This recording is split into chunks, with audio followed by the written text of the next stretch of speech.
No limiar do século XX, na década de 40, Hugo Black, um célebre magistrado da Suprema Corte norte-americana, defendeu que a liberdade de comunicação e o devido processo legal são dois dos mais altos valores da humanidade e seria muito árduo ter de escolher entre ambos. Quase um século depois, essa discussão continua nos tribunais e no meio acadêmico. Este assunto está em destaque hoje no programa Academia, que debate a tese de doutorado da advogada Helena Najar Abdo, a observância da regra da objetividade na publicidade do processo realizada pelos meios de comunicação social. O estudo foi apresentado ao programa de Direito da Faculdade de Direito da Universidade de São Paulo, a USP, para a obtenção do título de doutora em Direito, na área de Direito Processual.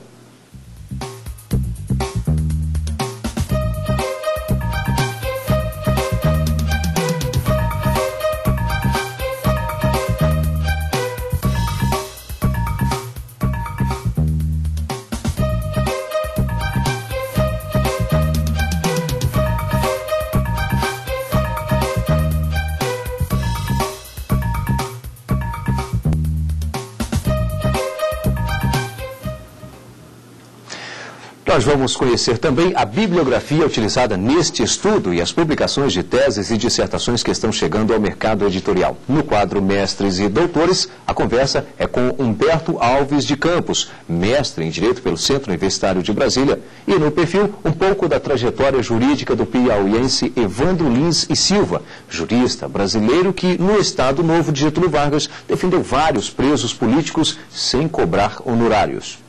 Bom, para debater a tese de doutorado de Helena Abdo, convidamos Petrônio Calmon, doutor em Direito Processual pela Universidade de São Paulo e escritor e ainda procurador de Justiça do Ministério Público do Distrito Federal e Territórios, e Eduardo Antônio Leão Coelho, advogado, jornalista e professor universitário. Gostaria aqui de agradecê-los pela presença e também, de forma não diferente, a professora Helena, quem já peço para fazer a apresentação do trabalho. Eu agradeço aos colegas da TV Justiça, é um prazer estar aqui falando a vocês e falando também aos diversos telespectadores.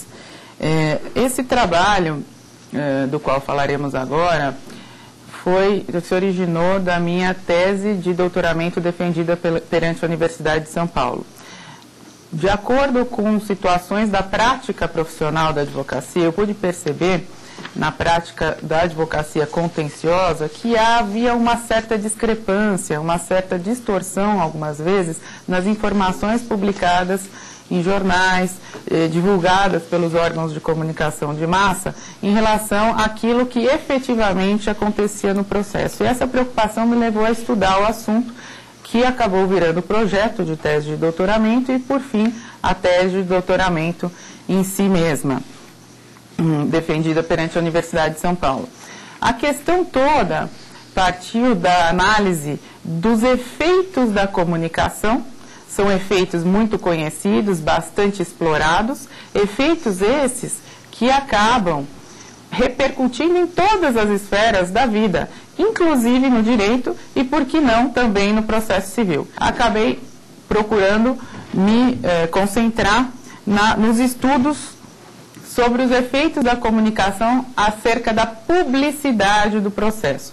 Então, os capítulos iniciais são relacionados a a inter-relação entre questões relacionadas à teoria da comunicação e também aquelas relacionadas à publicidade do processo. E uma frase, desde logo, merece ser mencionada, uma frase de Rui Barbosa, que é bastante interessante e se aplica bastante aqui ao tema central da tese que vamos discutir. Rui Barbosa, há quase um século, disse que quanto maior o bem, maior o mal que da sua inversão procede. Nada mais útil às nações do que a imprensa na lisura de sua missão e nada mais nefasto do que ela mesma na transposição do seu papel. Então, é bastante interessante entender a partir qual a utilidade da divulgação dos atos processuais pelos meios de comunicação social para o processo e quais as desvantagens se essa divulgação não for feita dentro de determinados critérios determinados limites. Então, para isso, comecei a ponderar que a sociedade, ela cada vez mais cobra explicações sobre diversos processos decisórios, sobre como vem sendo exercida as funções públicas, inclusive, principalmente, a função jurisdicional. Então, o Poder Judiciário precisa estar preparado para dar essas explicações, não pode se furtar a prestar esse tipo de contas à sociedade. Tem que estar preparado para isso, sob pena de perder a confiança, perder a credibilidade dos cidadãos no exercício das suas funções, que podem ser resumidas na pacificação dos conflitos em sociedade. Ao aproximar os cidadãos ao que acontece no âmbito da justiça, muitas vezes esse exercício de divulgação de informações acaba sendo truncado, acaba sendo difícil, é um relacionamento muito complexo, aquele da comunicação com os profissionais do direito. Então, a obra como um todo visou trazer algumas ideias para conciliar esses valores tão importantes que são a informação correta, objetiva, informação precisa, com o desenvolvimento de um processo justo, um processo eco, um processo iluminado pelas garantias constitucionais, sobretudo o devido processo legal. Do estudo do que seriam os efeitos da comunicação, pelo qual as informações circulam na sociedade de massa, eu resolvi entender por modo pelo qual essas informações circulam e se relacionam com aquelas informações relativas a atos processuais. Então, no âmbito do processo, o campo em que os efeitos da comunicação mais se pronunciam, são mais sentidos, é sem dúvida o campo da publicidade dos atos processuais. Publicidade dos atos processuais é uma garantia, não só um princípio, mas uma verdadeira garantia que vem prevista na Constituição, tanto no artigo 5º, inciso 60, quanto no artigo 93, inciso 9º. A publicidade ela é tão importante que os atos realizados sem a publicidade são atos que são eivados de nulidade. A não ser as situações especificamente tratadas na lei, sob o signo do segredo de justiça, situações essas que justificadas pela proteção de outras garantias também de muita importância, fora dessas hipóteses, a publicidade é a regra e deve ocorrer. Mas de que publicidade nós estamos falando? Estamos falando da publicidade relativa às partes, aquela publicidade interna no processo, ou estamos falando da publicidade em relação a terceiros? Estamos falando da publicidade mediata ou da publicidade imediata, sendo essa última publicidade imediata aquela em que o sujeito interessado na prática de um determinado ato processual comparece a uma sessão de julgamento, vai ao cartório verificar os autos de um processo, participa, como ouvinte, na verdade, de uma audiência. Ou a outra, em que o sujeito acaba tomando contato, o cidadão toma contato com o ato processual por algum meio intermediário, uma certidão, um relatório e, por que não, hoje em dia, diante da sociedade de massa e da comunicação de massa, os próprios meios de comunicação. Então, TV, rádio, internet e todos os meios de comunicação de que hoje podemos nos valer. E aí fazemos a diferenciação entre publicidade imediata e publicidade mediata, sendo a primeira aquela que se desenvolve com a presença física dos interessados aos atos e termos do processo, e a publicidade mediata, relativamente, é aquela que não pressupõe um contato direto e se realiza por algum modo intermediário e contemporaneamente pelos meios de comunicação social ou meios de comunicação de massa. Para entender se essa publicidade mediata, realizada pelos meios de comunicação de massa, ela integra ou não a garantia da publicidade, eu resolvi, então, buscar quais são as funções de uma e outra, Quais são as funções da garantia da publicidade e compará-las às funções dos meios de comunicação social. E ao verificar essas funções, percebe-se claramente que há uma convergência de objetivos. Vejamos, quais as funções da publicidade do processo? Publicidade do processo existe para proteger as partes, partes contra julgamentos arbitrários, secretos e que não sigam o devido processo legal.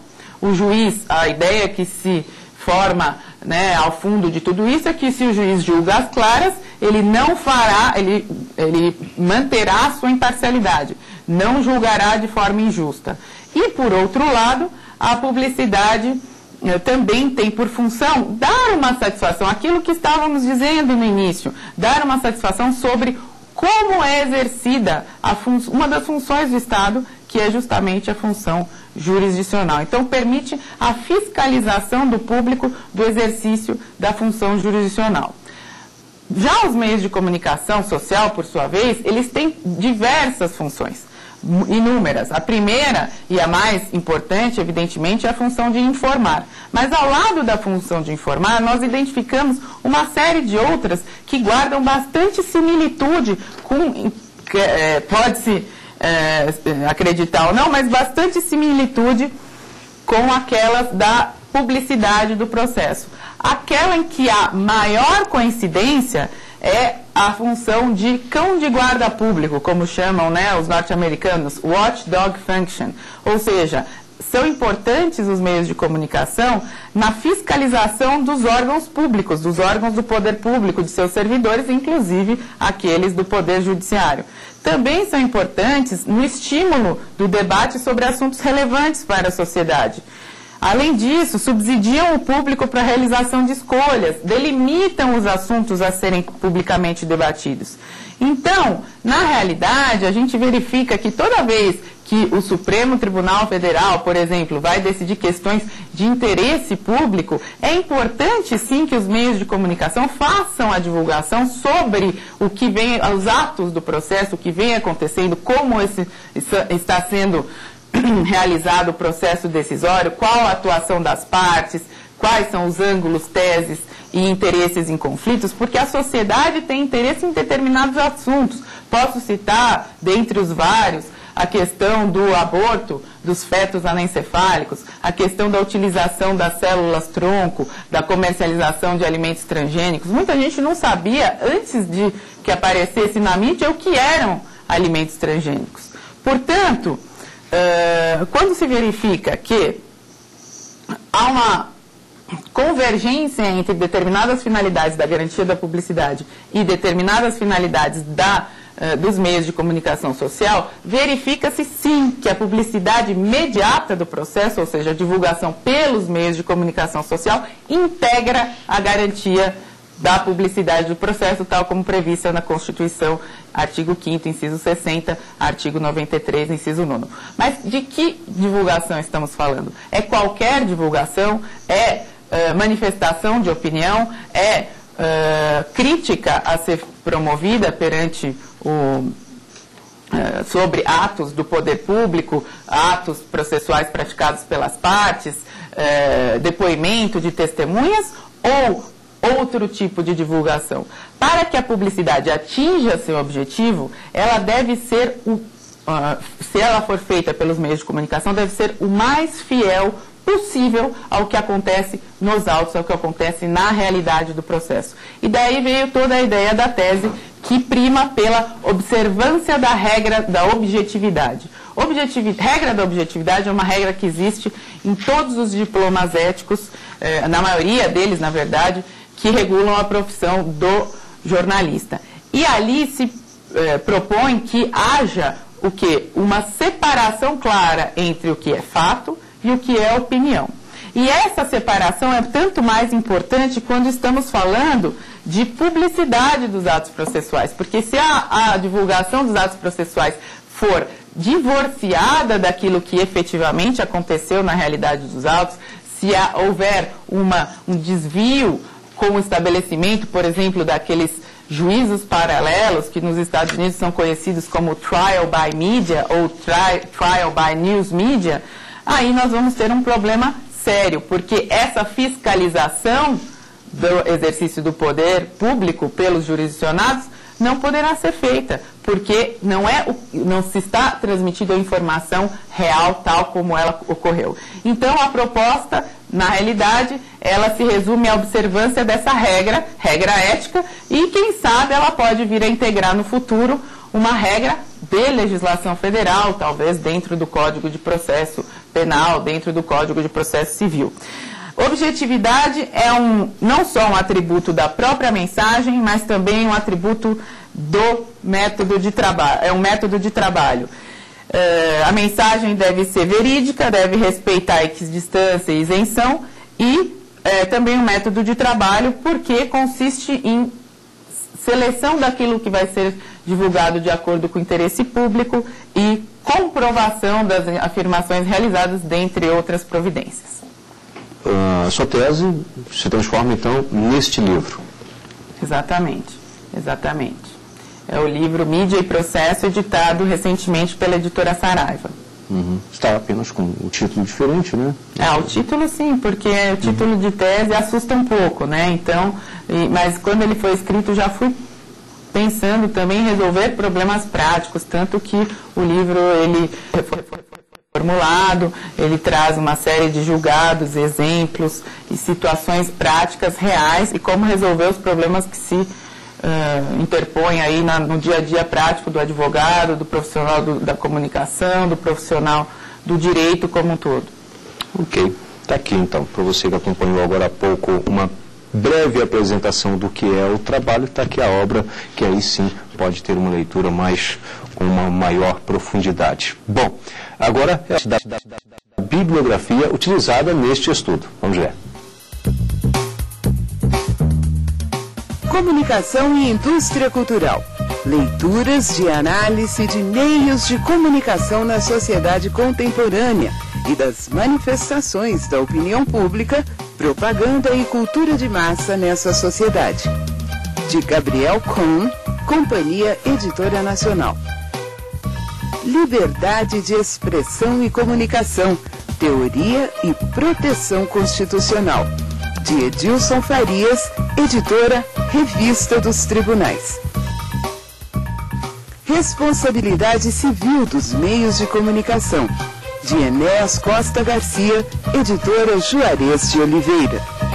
O Academia é um espaço aberto ao conhecimento. Você também pode participar. Entre em contato com a nossa equipe pelo endereço eletrônico academia@stf.jus.br. É hora de conferir as mais recentes publicações no mercado editorial da Academia Jurídica.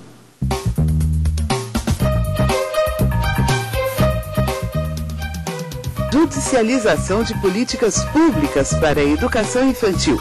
Dissertação de Rodrigo Albuquerque de Vitor. O princípio da vedação do retrocesso no direito do trabalho. Tese de Daniela Muradas Reis. Guarda compartilhada. Um novo modelo de responsabilidade parental. Dissertação de Valdir Grisardi Filho. As indicações, então, do que está chegando ao mercado editorial. Fica, então, já também a sugestão da obra da professora Helena Abdo, Mídia e Processo, trabalho que hoje está sendo discutido aqui no programa Academia. Nós vamos a um rápido intervalo, em seguida estaremos de volta.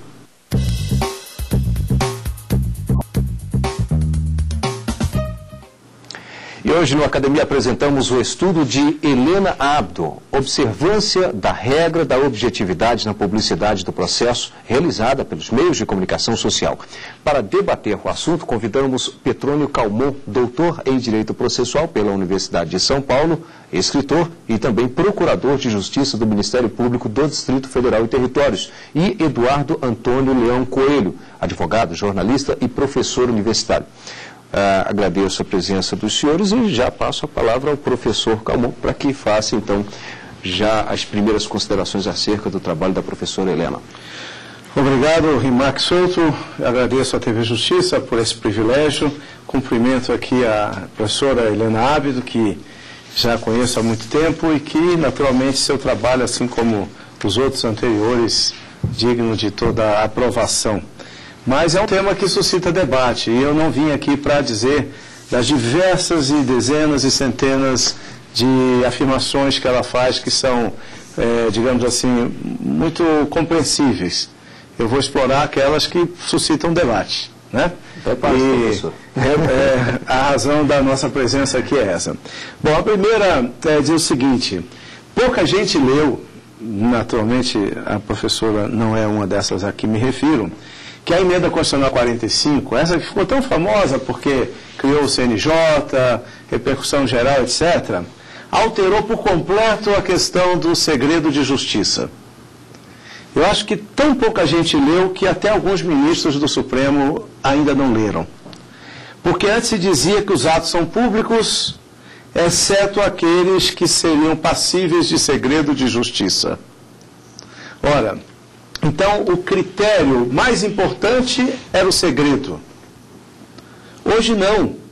Hoje a Constituição disse claramente, desde que o sigilo não prejudique o interesse público à informação. Então, o valor supremo determinado pela Constituição Federal é o interesse público à informação. Eu, como membro do Conselho Superior do Ministério Público do Distrito Federal e Territórios, no mesmo dia em que essa emenda constitucional entrou em vigor, por minha iniciativa, o Conselho colocou todos os procedimentos disciplinares contra promotores de justiça públicos na internet para todo cidadão do mundo participar. Não aconteceu o mesmo no Poder Judiciário. Continuam em segredo. Então, esse tema é de enorme interesse, porque ainda há, como em tudo quase no direito, um faz de conta. Temos leis modernas, mas não cumprimos em honra à tradição. Os nossos códigos são antiquíssimos. O Código de Processo Civil brasileiro tem 2000 anos. Porque quando os alemães do século XVIII resolveram construir um processo civil, construíram à luz do direito romano. Quando os italianos do século XX resolveram criar uma doutrina do processo civil, resolveram criar seguindo os alemães do século XIX, que seguiam o direito romano. Quando os brasileiros, alunos, discípulos desses mesmos italianos, resolveram criar o Código de Processo Civil brasileiro, tanto de 39 quanto a sua cópia de 73, copiaram o direito do século XX, do século XIX e do direito romano. Quando o Senado convoca comissões para fazer código, eles não mudam absolutamente nada. Eles copiam a estrutura arcaica, desnecessária, dissociada da realidade do século XX. Para vocês terem uma ideia, nós temos a lei do processo eletrônico há 5 anos. E o Código de Processo Civil que está lá na Câmara fala 17 vezes a palavra datilografar. Não tiveram nem o cuidado de fingir um pouquinho que tinham se apercebido de um mundo novo. Então, quando nossos códigos falam em princípio da publicidade, a que se referia? Se referia àquela meia dúzia de cidadãos que passa na porta do fórum de uma cidade de 10 mil habitantes, onde só tem um juiz, e diz, meus amigos, isso aqui é público, vocês podem entrar. Não se referia ao fato de que mesmo naquela cidade que ainda existe, o glorioso estado de São Paulo, tão enorme de população, ainda tem o menor município do Brasil, com 800 habitantes, mas lá pode estar a televisão e dentro desse princípio da publicidade, jogar esse julgamento para o mundo inteiro, não só para o Brasil, por causa da internet. Então, quando a gente lê publicidade no Código de Processo Civil, nós não podemos ler mais a publicidade, porque ele foi escrito há 2000 anos. E a publicidade de 2000 anos, que todo mundo só fez copiar, os melhores processualistas do mundo só copiam, não criam nada, esses não estão falando para a comunidade da internet. Eu tive a oportunidade de dizer isso na Hungria, em outubro passado, num congresso específico sobre o processo eletrônico. Quando o nosso Código de Processo Civil diz que qualquer pessoa, e aí os juízes não concordam muito, que qualquer pessoa pode botar a barriga no balcão de um fórum, o processo de fulano contra ciclano, não aqueles de segredo de justiça, os outros, a maioria dos juízes deixa ver. Se for advogado, então, quase todos os juízes deixam ver, porque é um direito do advogado. Mas quando você põe todos os processos na internet, será se deve ser dado o mesmo direito àquele advogado? Afinal, um computador em fração de segundo pode tomar conta da vida de toda a sociedade brasileira que está na justiça, sabendo inclusive seu nome, endereço, você brigou com a mãe que chifrou a mulher, coisas íntimas que não estão necessariamente nos processos de segredo de justiça, às vezes uma ação de indenização, conta lá um adultério. Então, de fato, o tema é sensacional, porque não se pode dar a esses conceitos arcaicos antigos a aplicação a essas coisas tão modernas. Então, é preciso tomar, quem nos ouve aqui, que o estudo de Helena Ábido é apenas um ponto de partida. Quer dizer, como Newton, debaixo de uma maçã, caiu, na macieira, caiu a maçã e fez a lei de Newton, tão fantástica, e aquilo foi só um começo de partida, eu estou querendo dizer, atribuir que a importância disso aqui é essa. É a mesma dessa grande descoberta, mas que se parasse ali, a ciência da física não teria progredido.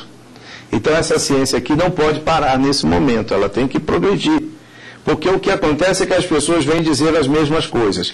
E eu tenho por hábito não dizer as mesmas coisas, questionar, cutucar e etc. Então eu não entendo porque o Supremo Tribunal Federal mantém segredo de justiça na maioria de seus processos.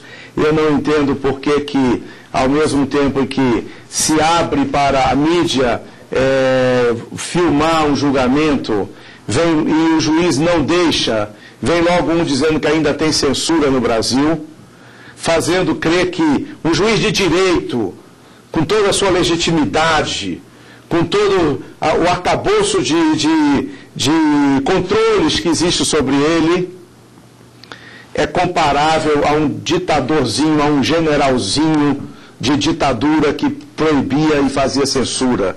Quando o jornalista de renome hoje diz, o juiz censurou, eu tenho vergonha desse jornalista, porque ele não conhece a história e ele está comparando um general que censurou a um juiz de direito que, com o uso de todas as garantias constitucionais, está dizendo algo que nada tem a ver com a censura. Simplesmente está, ao impedir que um livro continue a ser vendido, está fazendo cessar um crime de calúnia, depois de um devido processo legal. Quer dizer, esse general que censura é um general arbitrário. Juiz que dentro de todo o sistema democrático censura é comparável a esse general, que mundo quer? Quer falar por falar, jornalista que fala mal de todo mundo? Ou é uma pessoa séria e quer fazer um estudo, quer conhecer um pouco, quer ver que as coisas são um pouco melhores? Então, quando a professora Helena coloca aqui que esses conceitos precisam ser estudados, ela faz com muita parcimônia, porque faz dentro de uma tese.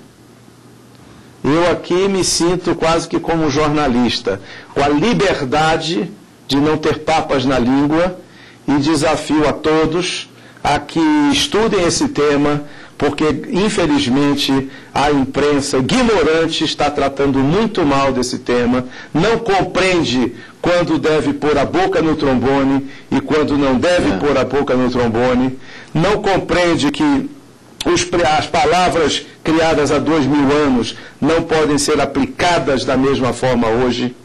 E, claro, tudo sob a égide de um Estado democrático de direito. Já que você está colocando na figura do jornalista, uma pergunta? Uma pergunta para a professora Helena, eu pergunto para ela se efetivamente ela entende como eu, e aí eu acredito que ela possa ser um pouco mais comedida, porque eu já não devo nada a ninguém na minha vida, se o Supremo Tribunal Federal, esse que nos hospeda aqui, tem efetivamente exagerado no segredo de justiça, o Conselho Nacional do Ministério Público, que vazou de alguma forma para alguém as acusações contra um ex-procurador-geral de Justiça, mas ele, para divulgar sua defesa, teve que pedir, pelo amor de Deus, de joelho, que deixassem ele divulgar a defesa que é dele, porque senão ele estaria cometendo um crime contra o segredo de justiça. Afinal de contas, esse povo não está ignorando que acima do segredo de justiça está o interesse público, a informação? Já passo direto a resposta à pergunta, porque, sem dúvida alguma, é uma resposta a uma pergunta difícil. Então, para mim também é difícil responder. Na realidade, ficou muito claro, após a Emenda Constitucional 45, que alterou o inciso 9 do artigo 93, que existiu uma gradação feita pela própria Constituição de forma a privilegiar o direito à informação em face das razões que determinariam o segredo de justiça e, portanto, vedariam a publicidade do processo em alguns casos, como direito à intimidade, à privacidade, vida privada, enfim, os direitos da personalidade daquele que figura como parte no processo. Na realidade, nesses casos, assim como em todos os outros em que nós estamos examinando a publicidade, sob essa ótica muito bem lembrada pelo professor Petroni, ou seja, essa ótica tem que ser uma ótica atual, ela não pode ser uma ótica arcaica. Hoje, quando a gente se fala em publicidade do processo, por isso que temos que diferenciar a publicidade imediata, ou seja, essa do estagiário de direito que precisa fazer relatório para poder cumprir com as suas obrigações acadêmicas e perante a Ordem dos Advogados do Brasil e apresenta relatório de audiência. Então ele vai lá, assiste o ato processual e o relata. E também tem essa publicidade mediata dos casos de repercussão nacional. A publicidade que deve ser feita pelos meios de comunicação. E vejam, eu usei a palavra deve. O segredo, em qualquer Estado de Direito, é exceção. A regra é a publicidade. Então, o segredo deve ser exceção e, de fato, a Constituição deixou isso ainda mais claro a partir da Emenda Constitucional 45. Então, nesse ponto, estamos totalmente de acordo, eu e o professor Petroni. Apenas faço uma ponderação. Toda vez que a gente tem conflito de direitos fundamentais, não existe uma possibilidade de aplicação de regras como de método subsuntivo, ou seja, ou se aplica ou não se aplica, ou vale essa regra ou não vale essa regra. Quando temos conflito de direitos fundamentais, liberdades e princípios, que é o que nós examinamos aqui, a regra é outra, não é a mera subsunção, mas sim a ponderação. Então, infelizmente, só o caso concreto vai dizer se é interesse público, interesse social e o melhor interesse também das partes manter o sigilo ou quebrá-lo.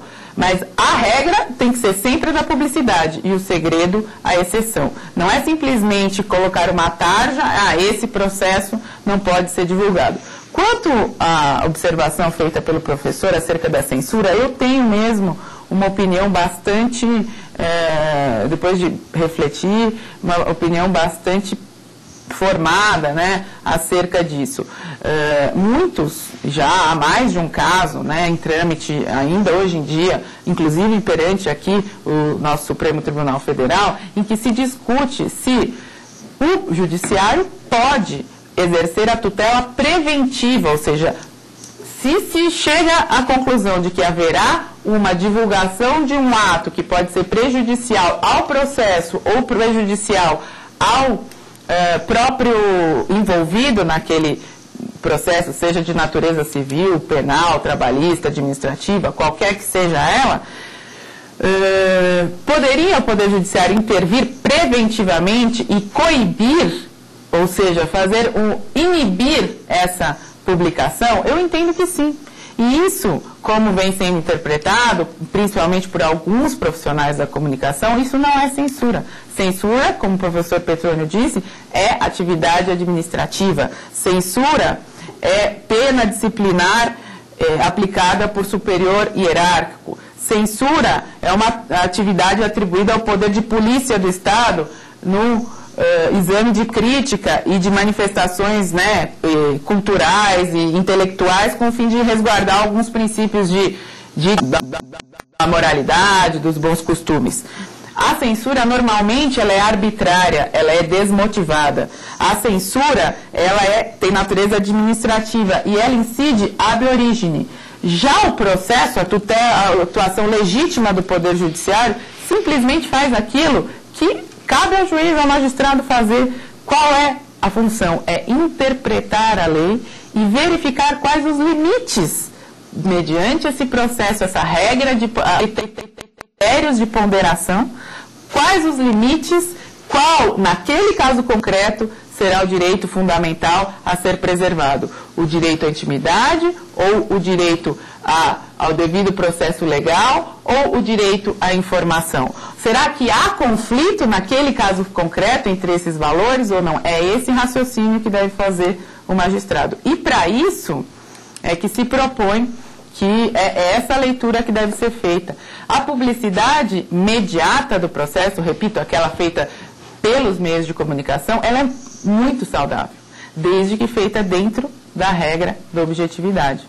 Então, a ideia não é proibir por completo a publicidade, é trazer a publicidade para que seja exercida de forma a atingir o seu objetivo. Não adianta uma história fictícia ser narrada totalmente divorciada daquilo que foi objeto do ato processual. Então, que publicidade está falando?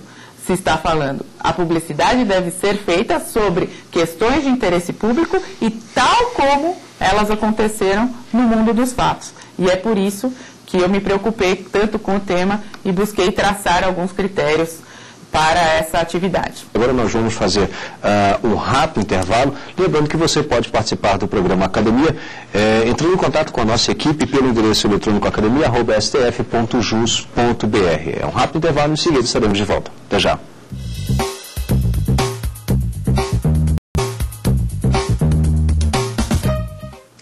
Estamos de volta com o programa Academia. Antes de darmos continuidade às discussões, vamos conferir as informações de Humberto Alves de Campos. Ele que é mestre em Direito pelo Centro Universitário de Brasília, porque agora é hora do Mestres e Doutores.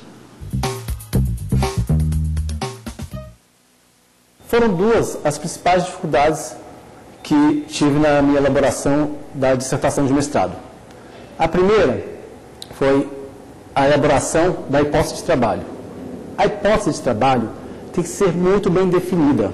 Ela tem que ter uma controvérsia acadêmica sobre o assunto. E você tem que buscá-la, ao final, confirmar ou infirmar sua hipótese de trabalho. A segunda dificuldade foi a delimitação do tema. O tema tem que ser muito bem delimitado, sob o risco de você se perder durante o seu trabalho em conceitos, em teorias que nada tem a ver e que nada vão agregar ao seu trabalho. Então, importante, uma boa hipótese de trabalho e uma boa delimitação do tema.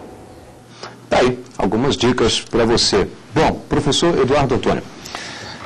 É um prazer, doutora Helena Ábido. Parabenizo a senhora pelo tema e eu adianto que eu fico me coçando de dois lados. Primeiro como jornalista, porque durante 23 anos eu almocei, jantei, fiz jornal.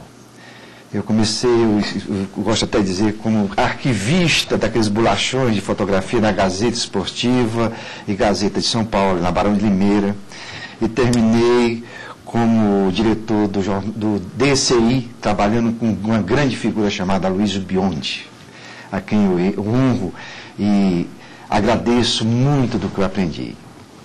Então, há uma questão da liberdade desse lado. Do outro lado, há a questão da pessoa que está aprendendo direito e lida com direito. E meus parabéns também aqui ao professor Petrônio. Professora, o seu trabalho, se me permita fazer uma síntese, ele parte de alguns conceitos bem discutíveis, é muito audacioso e instigante.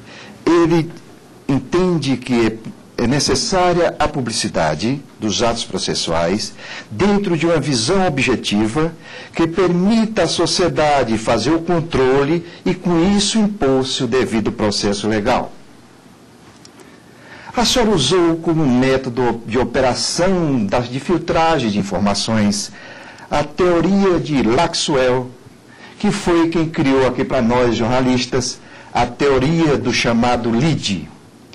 E para quem limita no direito, com a devida vênia, a gente poderia definir como a teoria pura da informação, assim como existe a teoria pura do direito. As duas tentam afastar da informação a opinião, aqueles momentos indesejáveis que, de certa forma, eles são indispensáveis e inerentes à própria produção da informação. A produção da informação, involuntário ou involuntariamente, quem o faz, coloca a sua opinião. Então, eu me volto aqui a uma questão. Primeiro, o seguinte: é possível a liberdade a meio passo? É possível, devido ao processo legal, aos pedaços, fatiado? O que significa, do ponto de vista da tese, verdade e interesse público? E mais, voltando à questão do professor, que interesse público estão em jogos que garantam e justifiquem o sigilo de muitos processos, quando, por experiência própria, muito sigilo, alguns processos acobertados pelo sigilo, caminharam para a ilegalidade, para a injustiça. Então, veja, a minha primeira preocupação é o seguinte: é com o sigilo do processo. Eu entendo que eu vou mais, tem que ser mais do que uma exceção, uma extrema exceção do sigilo processual. E a regra plena era da liberdade dos atos processuais, porque aí sim haveria um controle da sociedade e, inevitavelmente, mais justiça e mais legalidade nos atos. Porque hoje os juízes têm um poder autoritário e, de certa forma, até arbitrário sobre a condução do processo.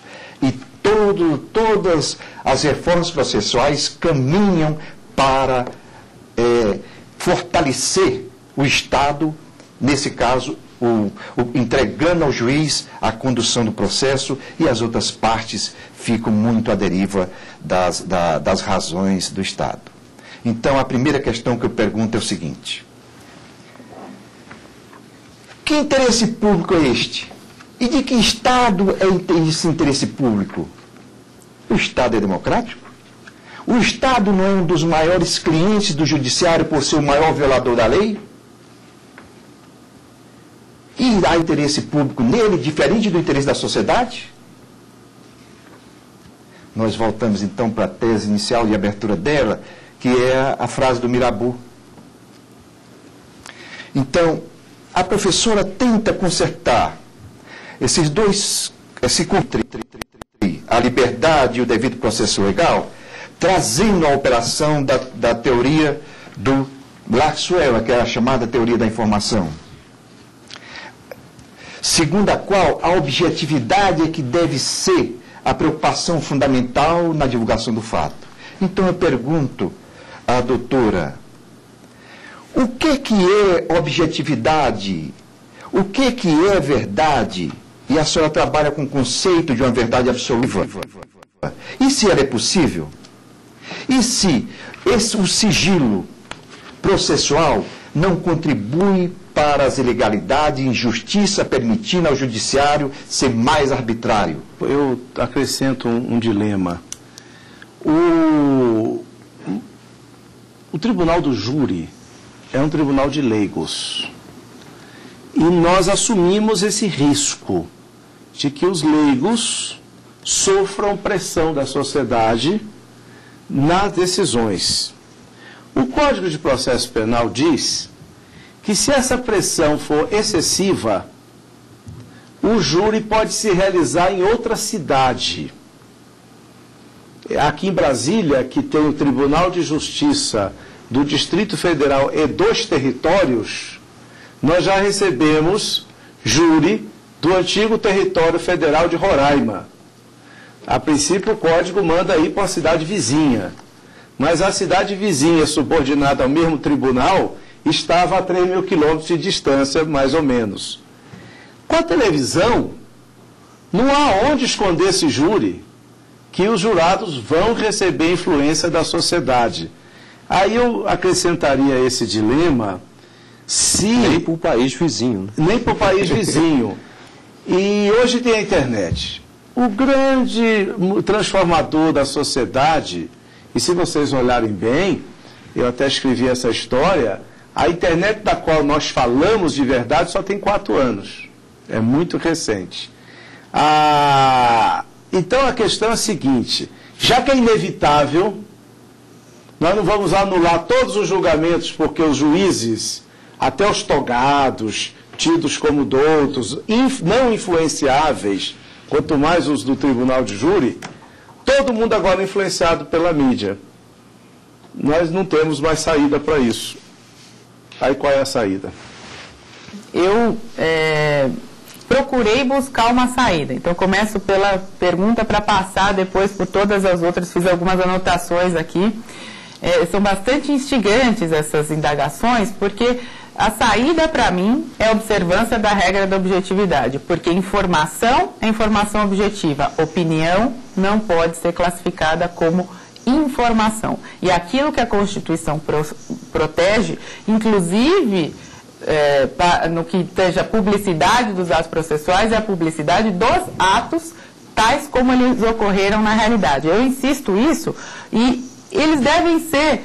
A objetividade é pressuposto da publicidade e vice-versa. Então, eu vou responder a primeira provocação do professor Leon Coelho aqui, quando ele diz que utilizei a teoria de Lasswell. Na realidade, a menção a isso existe no início, bem no início da obra, inclusive consta da tese, constou também do livro.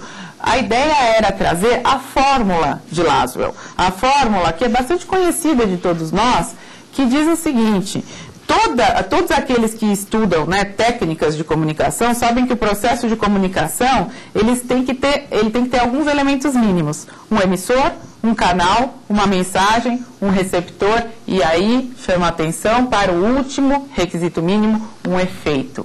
Então, Lasswell, para resumir essa fórmula, e aí com isso criou a ideia do lead, né, como é que se introduz uma determinada informação numa matéria, qualquer que seja ela, ele formulou a seguinte frase: quem diz o quê, em que canal, para quem e com que efeito.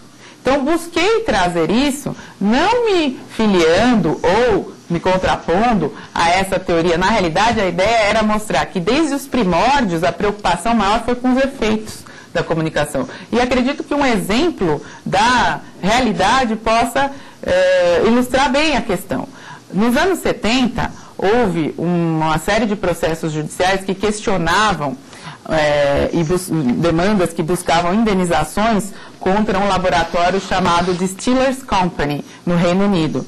E lá, nesses processos que aconteceram por volta da final da década de 60, início da década de 70, o laboratório, que era réu nessas demandas indenizatórias, ofereceu algumas propostas de acordo. Então, ofereceu a criação de um fundo assistencial para que as vítimas que tivessem sido atingidas pela ingestão do medicamento que era principalmente destinado às mulheres grávidas e que causou aí uma série de malformações, né, malformações fetais. E por conta disso, ele ofereceu a criação de um fundo assistencial.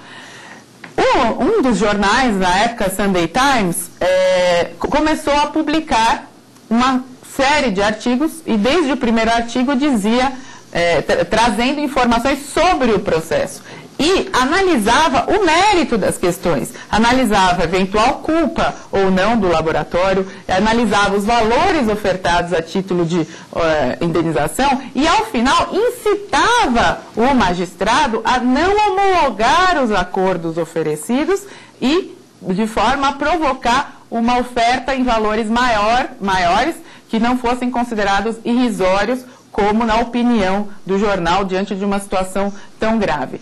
Por conta disso, o procurador-geral na Inglaterra promoveu uma demanda dizendo que havia, com base no Contempt of Court, né, que havia uma espécie de ato atentatório à dignidade da jurisdição para proibir o Sunday Times de publicar o resto dessa série de matérias que estava prometida, né?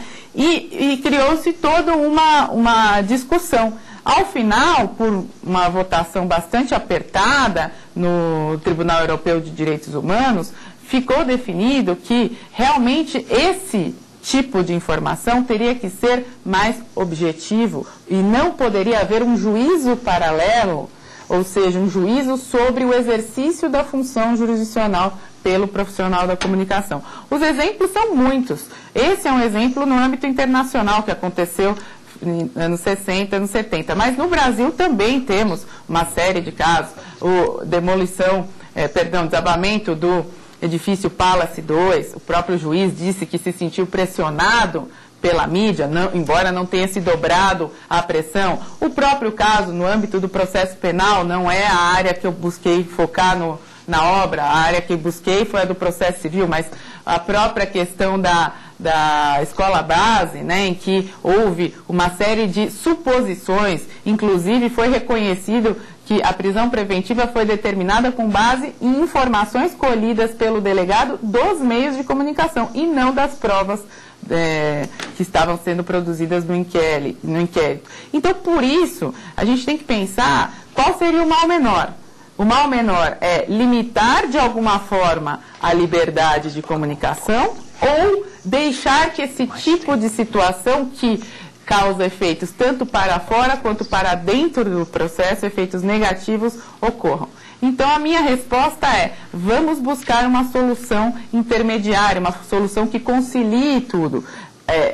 O limite é um limite inerente à própria ideia de informação. Informação é informação objetiva. E respondendo à pergunta muito interessante do professor, o que é verdade, o que é objetividade? Isso eu acho que nem os filósofos conseguem, né? Desde épocas imemoriais essa questão vem sendo discutida. Mas o que é verdade, o que é objetividade, é, na realidade, a honestidade para com o seu leitor, a honestidade do profissional para com o seu cliente, o seu consumidor de informação. Então, ele deve ser, quando ele está fazendo uma crítica, ele primeiro tem que ser tecnicamente habilitado, ou seja, tem que ter conhecimento jurídico especializado para fazer a crítica. E deve ficar claro que aquilo se trata de opinião crítica e não de informação. Na realidade, eu não entendo de forma alguma que deve ser extirpada a crítica a atos do Poder Judiciário ou atos das partes ou qualquer tipo de crítica. Apenas deve ficar claro que aquilo se trata de uma opinião para que o leitor se situe. Porque, caso contrário, a credibilidade que é depositada no meio de comunicação, ela vai acabar sendo perdida. Porque o leitor tem uma expectativa de obter, toma aquilo como uma verdade, ele toma aquilo como um fato efetivamente ocorrido. Haveria ainda inúmeras outras questões que circundam a questão da objetividade, mas eu deixo para respondê-las eventualmente num momento posterior. Bem, agradeço a presença dos professores, nosso muito obrigado, claro, de forma não diferente, jamais, a professora Helena Abdo, também os parabéns pelo trabalho aqui exposto. Nós vamos agora Perfil, hoje no quadro Perfil, que tem uma passagem bastante interessante para que você possa nos acompanhar aqui no programa Academia. O Perfil de hoje destaca um pouco da trajetória jurídica do piauiense Evandro Lins e Silva. Nasceu em Parnaíba, Piauí, em 1912. Evandro Lins e Silva estudava Direito e trabalhava como revisor de jornal no final da década de 20, no Rio de Janeiro. Depois, foi também repórter da seção jurídica. No Estado Novo de Getúlio Vargas, defendeu presos políticos sem cobrar honorários, entre eles comunistas, integralistas e descendentes de alemães e italianos, acusados de espionagem na Segunda Guerra Mundial. Foi advogado do jornal Última Hora na década de 50. No governo Jango, foi Procurador-Geral da República, Ministro da Casa Civil e das Relações Exteriores e ocupou uma cadeira no Supremo Tribunal Federal até ser afastado pelos militares em 1969. De volta à advocacia, defendeu Raul Doca Street, acusado de matar a própria mulher Ângela Diniz, e provocou o ódio das feministas ao sustentar a tese da legítima defesa da honra. Em 1992, foi o acusador no impeachment do presidente Fernando Collor. Digo isso com o maior orgulho. Ninguém defendeu maior número de presos políticos. Calculo que foram mais de 2.000. Evandro Lins e Silva. Obrigado e até o próximo programa.